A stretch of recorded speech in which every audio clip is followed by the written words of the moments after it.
Good evening. I think there's a couple there already, so that's good. Give us a thumbs up if you're there. And yeah, the numbers are going up there. That's good. I sit here and I don't know who's out there, so say hi, whatever. Don't worry, I won't share you with the world. Um, just let me know who's there. It's interesting during the week. People talk to me and say, "Oh, I was listening to you." So thank you all for being there.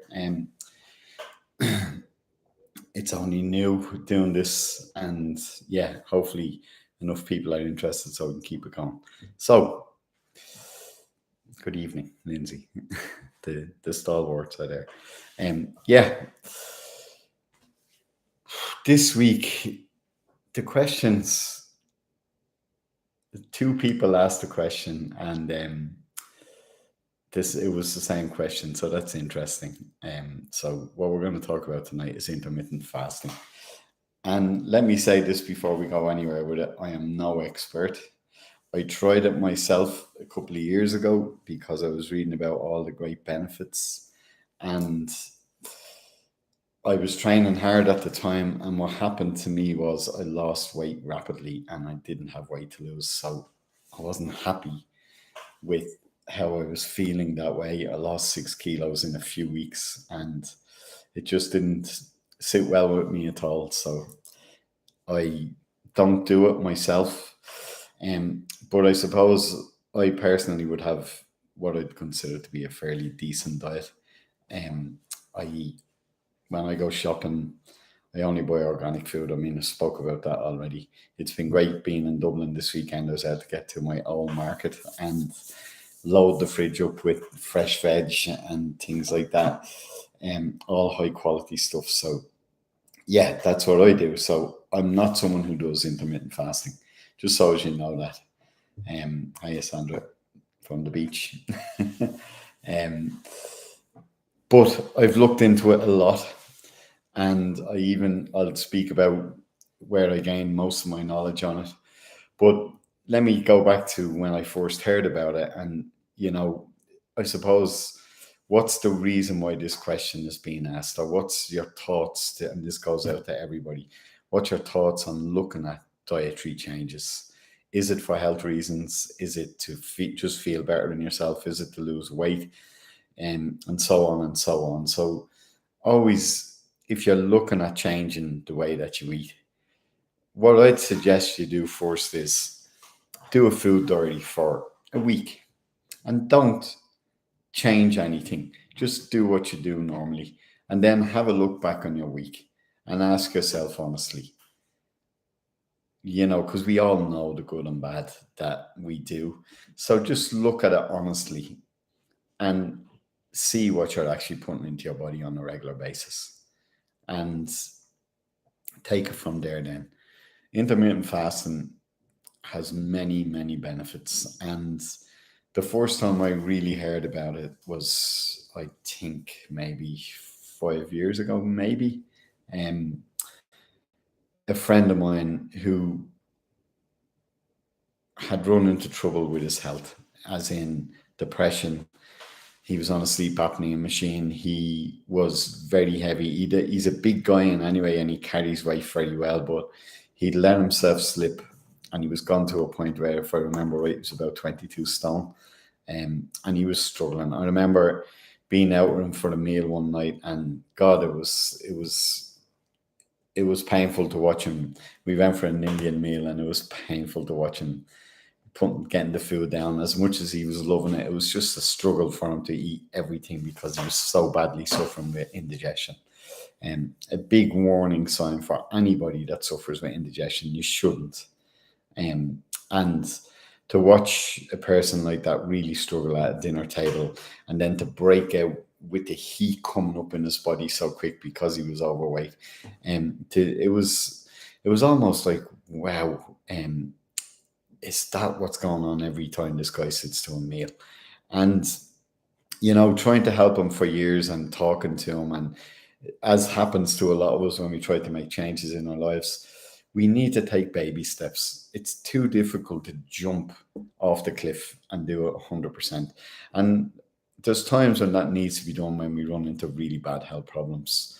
But for everybody out there, if you're thinking of making changes, look into it. And don't try not to the point that guy went to, where he was really struggling with his health. It was physical bad back problems, chronic, it was sleep apnea, it was depression, and he was on meds for these things. They wanted to operate on his back, and I think that was the final straw for him, that he knew that is not the answer. And if I do get this operation, she'll look at me, and I need to do something about this. I need to check in with myself and do something right. So what he did, what a lot of us do, he got online, he started reading about it and researching and looking at, what can I do? And what he did was intermittent fasting. He did it almost, I'd say almost fully carnivore. He went after the carnivore and lots of meat he was living on.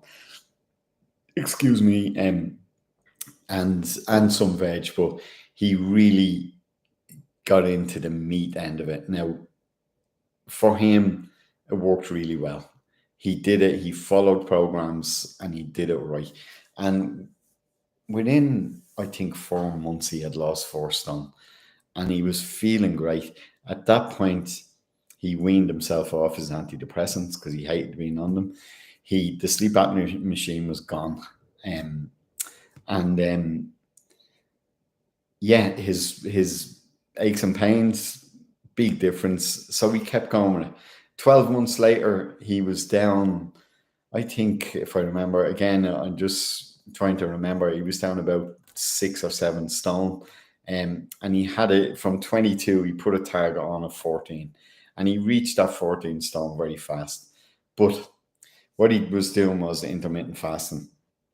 And, we all make excuses. And what he'd been doing for a long, long time was making excuses because he travels a lot. He's on the road a lot. And it was always, no, I just have to grab food here, there, and everywhere. So he decided, right, when I am traveling and I get that burger, I'll just throw away the bread. When I get that and that, he just stopped eating carbs, completely stopped eating carbs. And the weight dropped off him. And he just started to feel so much better. A year later, 18 months later, he got so into it. He did a couple of runs where he did 10-day long fasts. And he's never looked back. He slipped a little bit in recent times, but, he knows what he has to do. It changed everything for him. And for me to see that happening with this guy was amazing, because I'd seen him struggle with his health for a long time. And to see the changes come in so fast, and to see a smile on his face, and to just see him pain-free and medication-free, it was a big, big bonus. So these things can be done with diets. There's many ways of doing it, but intermittent fasting seems to be a very fast way if you're looking to lose weight. It works really well. And there was another story. Again, on the back of him doing that, that's when I tried it. And for me, then it just didn't seem to suit. Now, I think I know now, having looked deeper into it, that obviously I wasn't eating enough calories, but I don't calorie count in anyway. So it's important I explain that to you, that I'm no expert. But what I did do then a couple of years later, if you're interested in this, grab a pen, because I want to give you some people to follow, or get your devices ready that you can find the websites or whatever. So I'll give you a minute to do that. But what I did a couple of years later, I listened to a couple of people on podcasts, and I heard them speaking about the health benefits. And I'm always interested in health benefits because I see so many clients. So I decided to head off to, it was the second one, I think. They're now in their 5th year. There's an event that's held in Los Angeles. It has been held in Los Angeles up to now. They usually hold it in February, and I think they're on the 5th one now, because obviously COVID put a hold on it. It's called the Metabolic Health Summit, and if you type that in, I don't know what will happen. I'm just going to get this website for you. So if I disappear, I'll be back in 2 secs. Oh, it's there. Right. So it's called metabolichealthsummit.com. All one word. So I'll say that again. metabolichealthsummit.com. It's ran by a guy called, I'll give you his site and his information in a minute, but it's ran by a guy called Dom D'Agostino. And I'd seen him on a podcast and he was fascinating. He spoke for nearly 3 hours. And I thought, well, I have to look this guy up. And then I seen he was running this event. And I booked a flight, as I do these things, and thought I have to head over and learn more about this. What amazed me when I got there, there must have been nearly 500 people at it. And there was 48 speakers. And at least 42 of those were either doctors or scientists, and the others were nutritionists. And they all got the stand. It was a 4-day event, and every one of those guys got time to speak. And they broke it into categories. And they looked, the categories were all the major health issues that we deal with in the world: cancer, cardiovascular health, diabetes, epilepsy, and there was other things spoken about, but they were the main ones. And what was fascinating to see doctors getting up on the podium and speaking about having stopped working with medication for these diseases. And they all seemed to be singing from the same hymn sheet, that they weren't happy with the results they were getting with medication. They were all speaking about maintaining illness rather than curing it, which seems to be the model of the medical system when you run into a serious health problem. Like, for instance, there's no cure for diabetes. It can be managed. When I say, they weren't happy with the results they were getting, there's very low cures for cancer out there in the medical system. Again, it can be managed, and it's a long-term thing to manage it. And so many people get positive results, but then you wait 5 years to see, are you still clear? It's a long, drawn out process to get to the end of a cancer. The same with, what did I say, cardiovascular disease. People go, they end up getting stents in, or they end up on statins, and they end up on medications for the rest of their life, blood pressure tablets, all this sort of thing. It's common. It's just, that's what we do when we get these ailments. So what these guys were speaking about, and they were medical doctors and scientists, they were speaking about, I'm no longer prescribing medication. I changed my clinic and I work with this method of eating, intermittent fasting, which comes under the umbrella of a ketogenic diet. Now, when you look at these diets, the ketogenic diet particularly, if you're going to do it for health reasons, or even if you're going to do it to lose weight, I recommend you do it properly. Don't just play around with it, because you'll lose too much weight. And if you're eating the wrong food, you'll come back saying it didn't work for me, and so on and so on. So do it properly. So the site I recommend to people, again, if you want to take this down, it's called dietdoctor.com. And if you have a health issue and you're looking to heal it through food, and that's what you're looking at, a ketogenic diet or intermittent fasting, you can become a member of that site. It's not expensive as far as I remember. I don't know the fee they charge, but that gets you into the back end of the site, and it allows you to communicate with these guys. And the guy who runs that site, he's a scientist, and he's totally 100% genuine. He's not trying to sell anything like products and all that. He just genuinely is doing this to develop the science behind it. The last I heard he was doing, this is another one that they were speaking about, Alzheimer's and dementia. And he was doing a big study with another doctor with Alzheimer's and dementia. I don't know how he's gotten on with it, but that was the last I heard he was doing. So dietdoctor.com. If you're going to take the ketogenic or intermittent fasting idea into your life, work with that website. you can't go wrong with it. There's lots of other guys out there doing it. There's lots of people doing it and trying to sell you products. You'll see, if you see a guy standing in front of the camera and he's all muscled up and he's telling you he's on a ketogenic diet, he's lying. He might be on a ketogenic diet, but he's adding the stuff that they add to build muscle. I'm not well up on that stuff, but if he's cut to bits and he looks like a monster bodybuilder, he's not just doing that with a ketogenic diet. And that seems to be, it's not a way of building that big cut muscle body.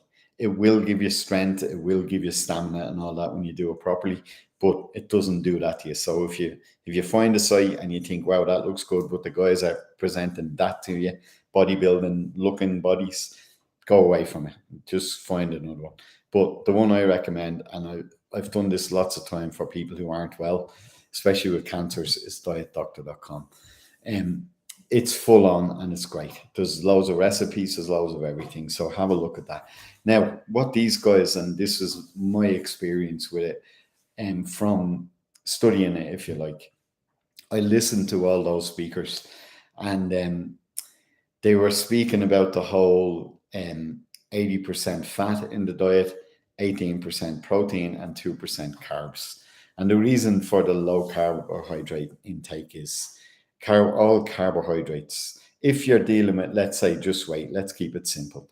If you're dealing with weight issues and you'd like to lose the weight fast, how it works is usually you're overweight because you're eating too much carbohydrates and you're not burning it off. And what the body does with carbohydrates, in the process of the liver dispersing nutrition, let's say, out through the body, it turns all carbohydrates into sugar. I'm going to keep this in lay terms for you, okay? Because you can get into all the metabolic systems and how that works and all. We won't do that. Think sugar. Carbohydrates turn to sugar, okay? Now, the body needs a certain amount of sugar, particularly the brain. But when you're eating too much carbohydrates, especially processed ones, and you're not burning it off, what happens is the body is very intelligent and it sees food as fuel. And it stores that unused fuel around your waist and so on and so on. And it will store it forever if you don't burn it up. And if you keep eating the same food and you're not working it off, it's just going to keep storing and you're going to get heavier and heavier and heavier. What the fasting does is when you fast, now I'm rushing too far ahead of myself here. I'll get back to that in a sec. So stored fuel, okay? So what we want to do is find ways of burning off that fuel if we're overweight. That's the best way to lose weight then, is to go fasting. What happens during the fasting is the body thinks it's going into starvation mode and it starts feeding on the stored fuel. So we've been brought up for many, many years thinking diet. And how many people have failed doing diets? And this is quite simply, in my mind, it's so simple. It's like, I've just stored a lot of fuel. Now I need to burn it off. I don't exercise, especially as a therapist. I see people who are itching to exercise when they go on these new programs. I'm going to lose weight. I'm going to do this. I want to get out and run. I want to get out and do this. And they just get injured because they haven't ran in years. I want to go back to play AstroTurf football at 45. Haven't kicked the ball since I was 30. That 15-year gap, and I've put on 6 stone in weight, and then they think they can run around a football pitch without hurting themselves. So I see that all the time. So think about, if you're looking to lose a lot of weight like that, forget exercise for the beginning if you're going to take on this model. What you do is you get into fasting. So how it works is, we've always been told the best meal of the day is the first one, your breakfast. What these guys are suggesting is, don't eat anything until 12 o'clock in the day. And try and have your first meal at that time and your second meal by 6 o'clock in the evening. So you have a 6-hour window. You can push that out to an 8-hour window. It's not a problem. then try and do it from say 11 to 7. Don't be eating too late at night. And what happens then, let's say you're doing 11 to 7, that's an 8-hour period. So then you have a 16-hour window for fasting. Now, if you sleep well, 7 or 8 hours of that is going to be while you're asleep. So it's not an issue. Because people at first go, wow, I couldn't do that. You'll be in bed for a lot of it. It just means stop your snacking at nighttime, only drink water. And when you get up in the morning, just drink water until 11 o'clock. Don't even have tea or coffee, because when you go into what's called ketosis, a cup of tea or coffee will stop you being, it activates your process of eating again, because your body has to break that down. The only thing that works is only drinking water in your fasting period. So just remember that for yourselves if you're going to do it. Now, let me get back to what these guys were talking about health wise. What they would all discover. And the funny thing was 48 of them, from all different parts of America, and there was even some from Europe. They didn't all know each other. They were just invited to this because that's the model they were working with. And it's funny that they were all getting similar results. They brought a young lad up, and he had a brain tumor. And he had gone through all the treatment plans, and he got to the end of them and basically was told there was no hope anymore. And he went to one of these guys, and the guy put him on a very strict ketogenic diet. Now, when it's strict, they're testing your blood after every meal to keep you in ketosis. They use breath machines to make sure you're in ketosis. And again, I don't know enough about that even to speak deeply about it, but it's something that if you're dealing with a major illness, you have to do, right? That's why I use that website, dietdoctor.com. But this young lad, he was only like in his teens, and around 16 or 17, he was the All-American BMX champion, and then he got that brain tumor. And then by the time he was 22 or something like that, he was basically being told, we're sorry, we can't do any more for you. This guy took him on, started working with the diet, and absolutely healed the issue. And on the last night, it was in a big, huge hotel in a huge conference room. They brought in the afternoon while we were out, and they brought in huge, big platforms and runs. And this guy came out and did a BMX display for us, and he was doing full flips and full everythings and blew us all away. The platforms are from the floor up to the ceiling, and he was flying up and down them on his bicycle, just doing everything he could do when he was younger. And he spoke about how well he was and everything. And it was real eye-opener to think they did this just with a diet. I met another guy there who had a really serious epileptic problem. That so much so that, again, his prognosis, or what they were saying was going to happen in the future, he was having so many seizures as an adult that his brain, when you have that serious epileptic disorder, I forget the name of it now, and you're having hundreds of seizures every week, what happens after a few years is the brain literally goes to mush and you die. There's a lot of children get it. Unfortunately, they come into the world with it at a very young age, and they never get past 8 or 9 or 10 with it. This guy had it in adulthood, and he wrote to the guy who organizes this guy, Dom Agostino, and he took him under his wing. He was so bad, and he worked out food programs for him every day. And I was brought over and introduced to this guy, and the guy's eyes were just completely bloodshot. And the girl who brought me over to introduce me, he had a bag on his back, and the bag on his back was his food that he carries everywhere, no matter where he goes. He sticks to the diet rigidly, but no seizures anymore, all completely gone. The guy was like an adult in his 40s and completely seizure free. And he just said it's thanks to that man. The reason his eyes were bloodshot, and this was amazing, here was a man who was having so many seizures, he couldn't even go outside his door. He had done a parachute jump while he was in LA, and his goggles flew off his eyes, and the wind had put so much pressure on his eyes that the whites of his eyes were just bright red. And he was laughing about it, saying, well, at least I can do this today, because a couple of years ago I was just in the house all day because I kept falling over from having seizures. Totally done with intermittent fasting and a ketogenic diet. There was many stories. They brought lots of people up as evidence.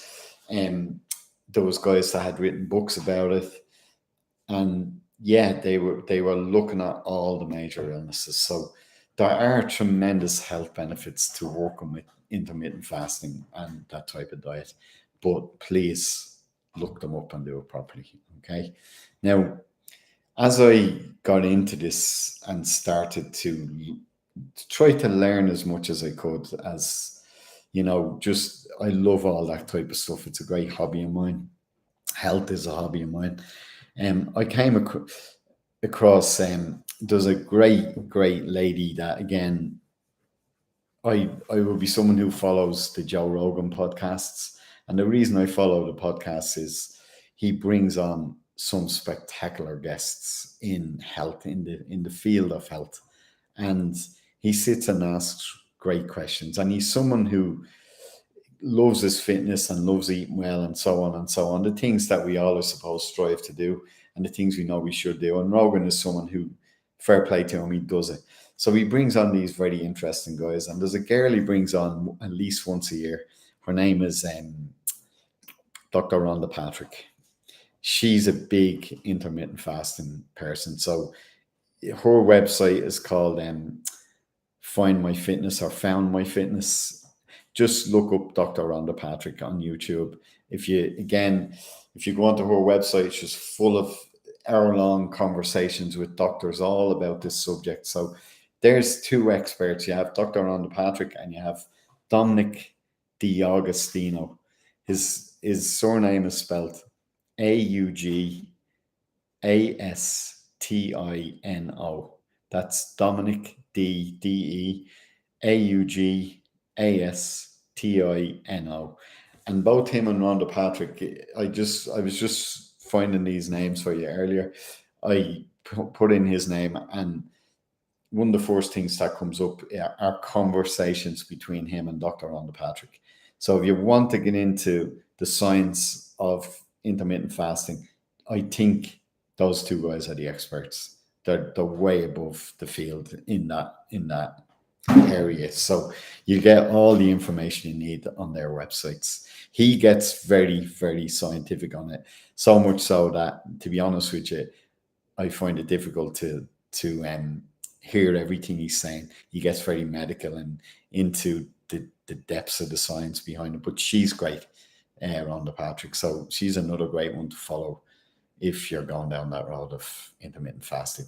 Even what's great about Rhonda is she says if you do it perfect from Monday to Friday, you can cheat on Saturday and Sunday and just get back into it on Monday, because it's a big issue for the way we live today, that if you're fasting like that and you're going out for meals or you're socializing at the weekend, you don't want to become that person that the whole table's looking, oh, well, Paddy won't have anything to eat now. He's only drinking water, So she gets into that and says, no problem, you won't knock yourself out.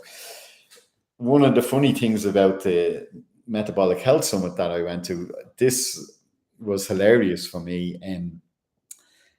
I turned up and they announced what the programs were for the whole week. And then they told us that while the events were on, we were welcome. They'd set up stations all around the lobbies, and we were welcome to sample the free wine they were giving out for the 4 days. And I immediately thought, but won't that pull you out of ketosis? Because lots of people that were at this were going around with their little machines, checking their blood and all. And they announced, we want you to drink this wine if you drink alcohol, and prove to you that you can do it by checking your bloods as you do it. And what they were white and red organic dry wines. So, because a lot of people say, I won't be able to drink alcohol if I'm doing that. Well, these guys were showing us that you can, in moderation, of course. But there are alcoholic beverages you can have while you're doing it as well. You just can't be drinking beer. You can't be drinking spirits with mixers. I think it's recommended that whiskey really is the only one, or I've heard some people saying they drink vodka mixed with, it's not tonic water. I forget what they're mixing it with. I don't drink vodka. So yeah, don't be too despondent if you're thinking, I won't be able to have a drink. You can just research it first and you'll get away with even that while you're doing it. So where was I going to go with this? Yes, if you want to look deeper into fasting, and it's something that I do. I'm lining up to do them very shortly. I've tried since I went to that event, and I've done it up to now. It was about 4 years ago. Twice a year, I do a 72-hour fast. And again, some people find that, oh my God, I could never do that. If you want to try something like that, what I'd recommend you do is, again, look at your diet first and see how much, especially carbohydrates, that you're eating. Because what's going to happen if you just decide next Friday I'm doing a fast and you don't prepare yourself, you're going to end up on the second day with chronic headaches and probably feeling like nausea, and you'll give up. Your body will start shaking from the sugar withdrawals, and it'll be just such a big chore that you won't get through it. So it's best to prepare yourself for something like that, and to cut back on the bad stuff for maybe a month before you do it. Allow your body to release a lot of that. And for maybe a week before you go into the fast, just to eat salads and soups and not so much solids. And then again, allow your body to rid itself of anything that's waiting to be gotten rid of. And then go into your fast by doing intermittent fasting first. Do the 8 and 16 or whatever suit you. And then after maybe a month of doing that, have a look at doing a 24-hour fast. If that's easy for you, you can push it to the next day. I found the very first time I did it, I genuinely on the third day didn't even want to eat. I felt fantastic. And my partner had jumped in with me at the very last minute. I'd prepared for it, she didn't. And by the third day, she was shaking all over. And my plan was to make some soup at the end of the 72 hours. So I just said, I can't let her go through that. So I just joined in and we made some soup and we sat down and had it. And then again, eating after the fast is very important that you eat right, because the benefits of a 72-hour fast, what it does is it actually activates new stem cell growth in your system. And people are going out spending fortunes getting stem cells injected into them. And this is a natural way of doing it. But again, it has to be managed afterwards. So if you do your fast and then just go back to eating normal straight away, you're going to stop the progression of those new stem cells doing good things in your body. So the preparation before, like the fasting for the time before it, and having the break where you don't eat anything, you just drink water for 72 hours, and then another month or so of intermittent fasting afterwards, and eating good food. So important. If you go back to the processed food, you're wasting your time. So these ideas should be a way of kickstarting you off into good, healthy ways of being. Okay. And if you do that, it's amazing. One thing I know for sure, I don't know who, all the people that are there, but the people that know me know my background. And I have a background of 26 years of martial arts. And you don't go through that amount of years of martial arts without picking up injuries. And the knowledge we had around fixing injuries in those days was cold water. You sprained your wrist, pour cold water on you broke your neck, pour cold water on it, and so on and so on. We didn't really have any knowledge. We just were doing the stupid thing of burn through it, go through the pain. And as a result of that, my body carries deep tissue damage that when I'm not, fully in balance, my shoulder shouts at me, my neck shouts at me, and so on and so on. There's always a ache in there, nothing that's going to stop me doing things, because I've learned to manage them and done lots of things over the years to help them. But What I do know is when I do that 72-hour fast, I'm pain free completely for at least 4 to 5 weeks afterwards. So what's causing the pain to come back? Generally, it's some form of inflammation that, as I get lazier with my food, the body just lets me know, hey, so listening to your body is very, very important as you do these things. And I often wonder, I'm not strict enough with it myself on a personal level, but if that 72-hour fast does that for me, what happens if 6 weeks later I do it again and 6 weeks later I do it again? Does it present the body to me in a year's time that has gotten rid of these deep tissue injuries? It's quite possible. There's a great movie, if you want to look at it, on YouTube called The Science of Fasting. It's a black and white movie. And I don't know if there's other ones called that, but if you look at that, I've only watched it once, so you might look at it and say he was talking out of his what. But my recollection of it is this: that for many, many years in Russia, they were doing studies around fasting with ill health. And they talked to the guy in it, and he's in like a library room, and he just has a wall full of information on the studies they were doing on fasting. And when the wall came down, the government were supporting this, and that was his job. But when the wall came down, whenever that was, he lost his job, and all this information was basically gone to waste. And he was a bit brokenhearted about it, if I remember correctly, because the results they were seeing were amazing. Now, what they were doing, watch the movie. It's not a long movie. It's very interesting. What they were doing was up to 40 and 60-day fasts with people under medical supervision, of course, and seeing again all the major illnesses being cured. And if I remember correctly, in that, excuse me, I had to talk about intermittent fasting. I was stuffing a bowl of stew into me just before I came on here. If I remember correctly, they spoke about a hospital, or maybe 3 hospitals in Germany, who have dedicated floors to fasting, and they take people in and under medical supervision put them on fasts up to 40 days long. And they tell a story in it, I think it's in that movie, about this businessman who had a lot of business in Russia, and he spoke about when he goes to Russia, it's all about socializing on vodka. And he said after years of this, he ran into serious trouble with his liver, and he ended up in one of these hospitals, and they did the 40-day fast, and his liver completely recovered.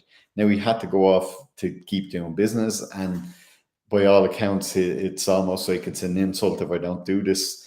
So what he was doing was each year was doing his 40-day fast at the start of the year in one of these places to give him a kickstart again all the time. Now, obviously, that's not a good thing to be doing, but what it shows you is what a good thing this is to do.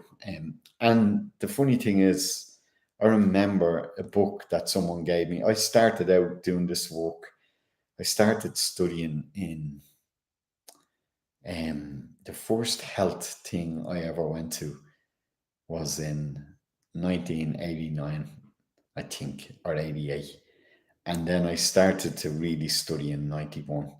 And I remember in around that time, somebody giving me a book, and it spoke about 40 and 60-day fasts in it. And I remember how mind blown that was, that I thought I will never, ever, ever even consider 1 ounce of that 1 day fast, never mind like the big ones. But the information was in there, and it was an old book that was written many, many years, in the 30s, I think. And the guy was just a lay person who was going around helping people, guiding them through fasting. And again, clearing up many, many illnesses. But you obviously have to do it under medical supervision. I forget all the details about this, but here's a great thing about your intermittent fasting as well, or fasting in any way, shape, or form.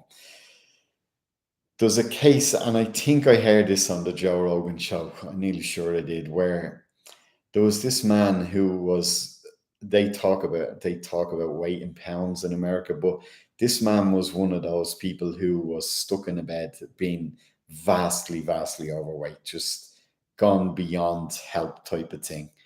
And I think it's recorded as the longest fast ever done. And they took him into a hospital and decided to do this with him. And it lasted for more than a year. Now, they did give him vitamins and minerals along the way, again under medical supervision.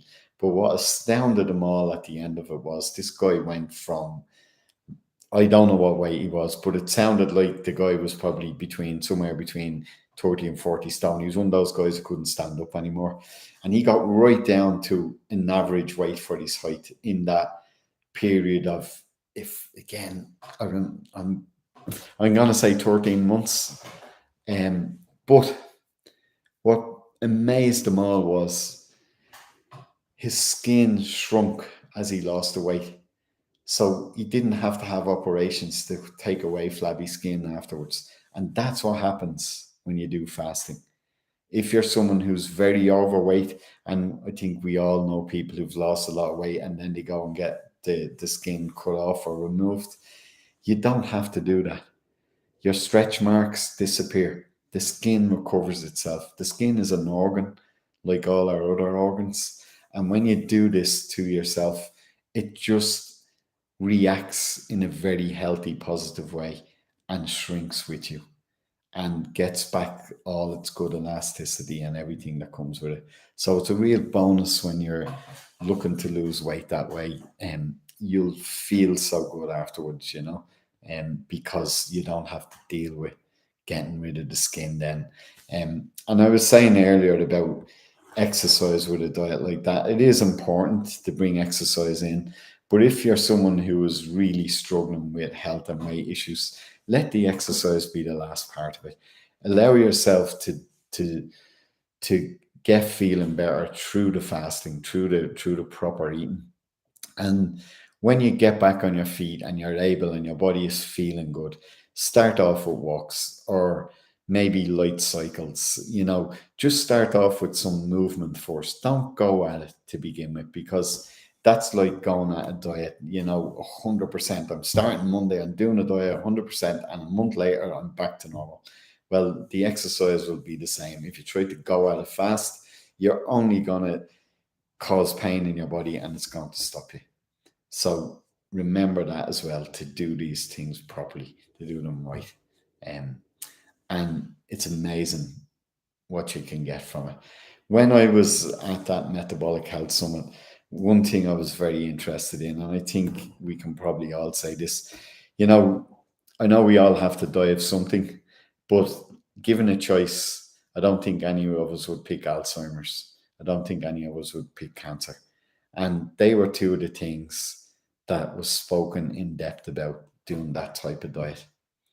And I spoke to a professor who'd written a book about Alzheimer's. And the reason I was really interested in it was my mum was in a home at the time with Alzheimer's, and everything they spoke about not doing, that was the way my mother lived. I always remember as a young child, we lived in a small house and there was 6 children, and we'd all be sat around the table with our plates on the table, and my mother would stand behind us with a little saucer of food, the dinner, like the stuff you think is nutrition, the meat, potatoes and veg, or the fish, potatoes and veg. She'd have the smallest portion. She used to bake apple tarts and things like that. She loved custard, and she'd get a big chunk of that and eat that instead, and as I grew up and watched her older, if you brought my mum out for a meal, it was always a small little meal and a big dessert. All the things these guys were saying not to do, that's what she did. And she was someone who struggled with her weight her whole life. And there it was, all those carbs going in. And these fad diets that she tried for a few weeks never stuck to one. It was just a constant struggle. And what that does to you on an emotional level is terrible. It brings anxiety. Just the fact that you can't almost bear to look at yourself because I'm overweight. That brings anxiety. But you know what brings worse anxiety? All the sugar that you're putting into your system when you're eating these carbs. When you eat carbs, you get a sugar rush up to the brain, so you get a high, then you get a collapse, then you get a high, then you get a collapse, and so on and so on. And over time, that becomes an anxious person. That I'm up and down and up and down. I don't know where I am. I get anxious. I get flustered. I get everything. So then you're looking at yourself and you don't like what you see. So it's just a hamster wheel. And I watched my poor mother doing that to herself all her adult life. And there were these guys showing us that if you live that way, you're going to end up with one of these major diseases. And the great thing is, we can pull them back if we change the way we change our eating habits and the way we're living. And I spoke to the guy. He'd written the book about Alzheimer's. I bought it from him. He even signed it for me, because at the time, and these things are important to know. How you get them checked, I don't know. I haven't got it checked myself, but my mum's brother at the time had just been diagnosed with Alzheimer's as well. So early onset, it was happening for him. So he said to me, "Is there anyone else in the family with this problem?" And I was like, "Yeah, it's funny, her brother has it." And her mother had a form of it, but it was a different problem. It was a thyroid problem. And he said, all you guys need to get checked for, there's a gene that tells you that you will be susceptible to getting Alzheimer's. Now, what's the gene? I bloody forget the name of the gene. I'm sure you can look it up, because it's a good knowledge out there. It's out there. It's on the internet. I don't want to cut you off and start typing as I'm speaking to you, but it's no. I'm not going to guess. Look it up. Research for yourselves. He said, and I'd read about this in another book about Alzheimer's. If you have that gene, you're most likely going to get Alzheimer's or dementia. And it was like, wow, is that really true? And it turns out it is true. But I heard a guy speaking about it recently, so don't despond yet. And it turns out, again, he was a scientist. And if I remember right, he was on Rogan, but I don't remember his name. And again, what I love about that program or that podcast is these guys can speak for up to 3 hours or more if they have more information to speak about. It's great because it gives them a chance to really explain things in depth. And he spoke about that gene, and he was, because he's in America, and he spoke about the likelihood of you getting Alzheimer's if you have that gene. But then he said what was very interesting was they looked at a part of Africa, and they chose a tribe who lived in a part of Africa that wasn't war torn or in struggling the way certain parts of Africa struggle. So they went and found these people who were basically working with nature.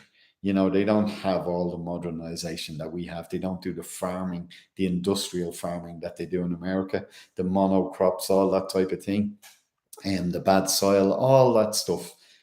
They chose a country where basically these people were eating pure, real food on a steady diet. And then they investigate to see, did any of them have that gene? And they found it in lots of them, but they found no Alzheimer's. So it comes back to diet. And when the research that he had done, and he'd written this book about it, it's a book, maybe I should be careful. It's a book I meant to get and I never got it, and I can't even remember who it was or the name of it. But he said what they did was they looked into the diets then of the people in America that had that gene and what they were doing. And they very quickly discovered that they were living on the modernized diet that lacks nutrition the way our body needs it. So the possibility, even if you have that gene, of getting Alzheimer's can be stopped by eating well, by fasting. It is well known now that fasting brings good health. And if you look into the religious systems in the world, that the old ones, like the Muslims, for instance, they do Ramadan. And how far back does that religion go? And they absolutely know there's something in that, in fasting. And they do it for 40 days. And you get some of them who, I think, again, I'm not well up on this, but I've spoke to lads about it, and some of them do 12 hours of fasting, but some of them do 23 hours, and they just eat for 1 hour in the day. And they do that for 40 days. And the health benefits of that are phenomenal if you eat well. I've met guys who are Muslim, and they follow the Ramadan, and they eat crap in their hour. They just eat anything, or their 3 hour or 4 hour period. And I've said it to a couple of them. My God, do you realize the health benefits of what you're doing if you eat well? And one or two of them that I know and have treated, um, they're glowing during Ramadan. I've had great conversations with them. The last guy was telling me how he prides himself in eating healthy for that 1 hour a day, and he was shining. So getting back to these ancient systems now, I guess we've all grown up as Catholics here, if we're all in Ireland. What's our Lent period about? Did they modernize that in the modern era to say, I know when I was younger, it was during Lent you eat fish on Wednesday and Friday, don't eat meat those days and so on. But there's a story in the Bible about Jesus going off to the desert for 40 days and not eating anything. So there it is. There he was fasting. So this knowledge goes back a long time. If you look at the principles of all those olden times, they ate very little and very naturally. They spoke about picking berries and nuts, picking things off trees. And you know, they didn't even eat every day because food wasn't abundant, because they didn't farm in those ancient times. So we have just become greedy with so many things in this modern era. We eat way too much. We eat way too much of the wrong stuff. We just do it all wrong. And it's just this type of thing is just getting back to basics. And like I said last week, and you'll get sick of hearing me saying this: eat live foods if you're doing any of this stuff. But if you are fasting, make sure your calorie count is good.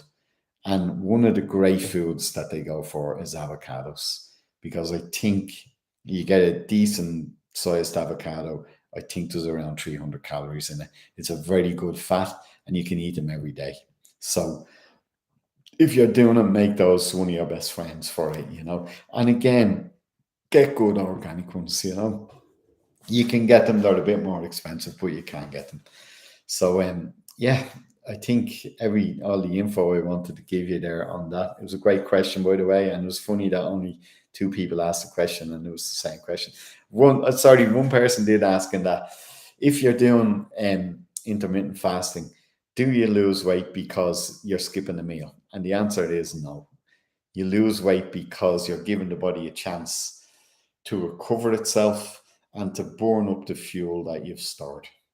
That's it in simple term. It's all about your metabolism if you get into the science of that. And I'll leave that with Dr. Rhonda Patrick and Dr. Dominic D'Agostino. If you want to get into the details about it, I wouldn't even insult them by trying to tell you that I know anything like those two guys. They are the experts. And if you didn't write it down, on the Metabolic Health Summit page, you can go back to last year's lectures and pick them. I think there's a section on it where they record the whole thing. You have to buy it to get it up to date, but I'm nearly sure they put on last year's recordings, and you can go back through them and have a look at. If you're dealing with ill health, you might find some of the doctors speaking about it there. So yeah, I don't think I've any more to say on it. There's no questions popping up, so I've no more to answer for you. So yeah, I love yous and leave yous. It's almost an hour. And next week, please find some questions for me to talk about. And we'll be back here at 8 o'clock next Monday night, Irish time. And now I'm going to be a salesman just before I go. A lot of people were asking me over while the lockdowns was on, when am I going to start teaching again? When am I going to teach the healing course that I've always taught?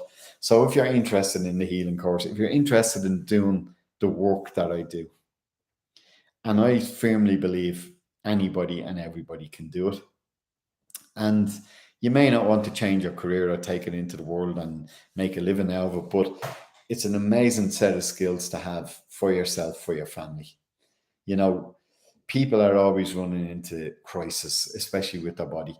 And the work that I teach will give you the tools to help heal a bad back, knee, joint injuries, and so on and so on.